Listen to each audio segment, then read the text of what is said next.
Saat Maryam sedang membersihkan lantai kuil, dia memperhatikan pendeta yang sedang mengajarkan bab kitab pada murid-muridnya.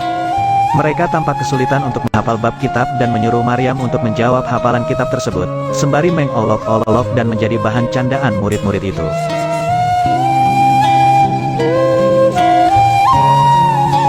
Tak disangka, semua bab kitab tersebut ia jawab dengan baik.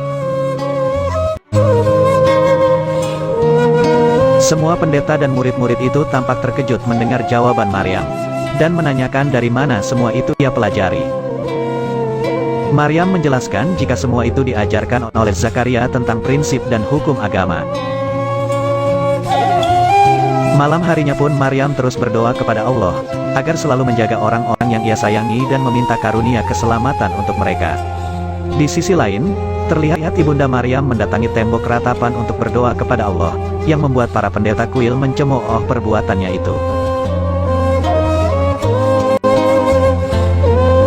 Sehari menjelang perayaan hari suci Bani Israel, Maryam menjelaskan kepada sepupunya Yusuf, bahwa dupa suci akan dibakar di kuil pada hari itu. Maryam lalu menjelaskan tentang ruang Quds yang ada di kuil. Dahulu lempengan-lempengan harta Nabi Musa disimpan di Quds, dan pada hari raya itu para pendeta membersihkannya dari debu dan mengharumkannya dengan dupa. Namun mereka hanya bisa melihatnya acara besar tersebut dari kejauhan. Para pendeta di kuil mulai cemas dengan keberadaan Maryam di sana. Semua murid di kuil selalu meminta Maryam untuk mengajar mereka, karena jawaban Maryam selalu memuaskan hati mereka. Pendeta tersebut khawatir akan muridnya yang tidak mau mendengar ucapannya lagi, dan akan lebih taat kepada Maryam ketimbang dirinya, dan pada akhirnya seluruh pendeta pun tunduk kepada Maryam. Suatu hari saat Nabi Zakaria menjenguk Maryam di pondok kuilnya, Nabi Zakaria pun kaget melihat memar di wajah Maryam dan seluruh tubuhnya. Yang ternyata itu adalah ulah dari pendeta yang menyiksa Maryam di kuil. Maryam berpesan kepada Nabi Zakaria, agar hal tersebut tidak diberitahukan kepada ibunya, yang akan membuatnya khawatir. Setelah Nabi Zakaria mempertanyakan hal itu kepada para pendeta, mereka berdalih, jika akan selalu menghukum murid-muridnya jika melakukan pekerjaannya dengan tidak baik. Dan memupuk rasa takut mereka terhadap pendeta kuil, supaya murid-muridnya patuh kepada perintah para pendeta.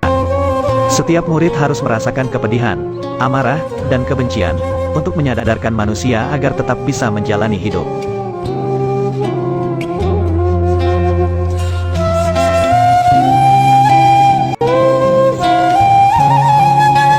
Nabi Zakaria pun meluruskan pemahaman yang keliru itu kepada para pendeta. Namun pendeta tersebut menyatakan dendamnya terhadap Raja Herod, telah dengan sadis membantai para pendeta. Lalu Nabi Zakaria pun akhirnya meminta untuk membebaskan Maryam dari tugas pekerjaan kuil itu.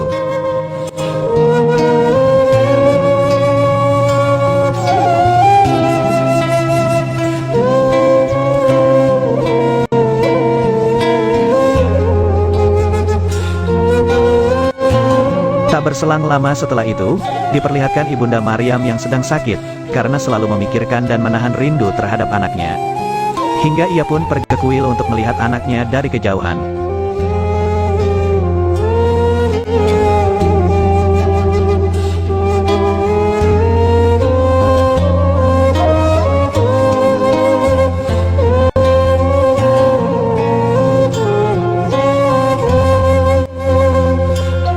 Pada saat mereka melihat Maryam, Ibunda Maryam pun bersembunyi di balik dinding, agar tidak mengganggu Maryam saat mengabdi di kuil.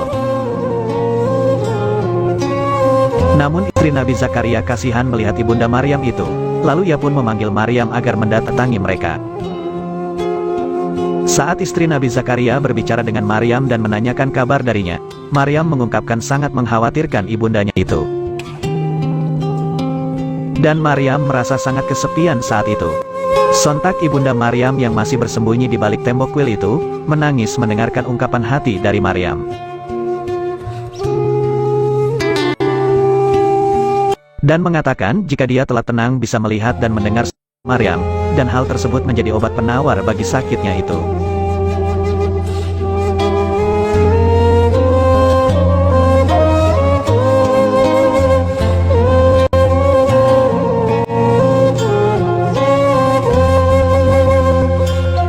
Saat ibundanya itu akan pergi beberapa langkah meninggalkan kuil, seketika itu ia pun terjatuh di tengah keramaian, dan akhirnya Ibunda Maryam meninggal.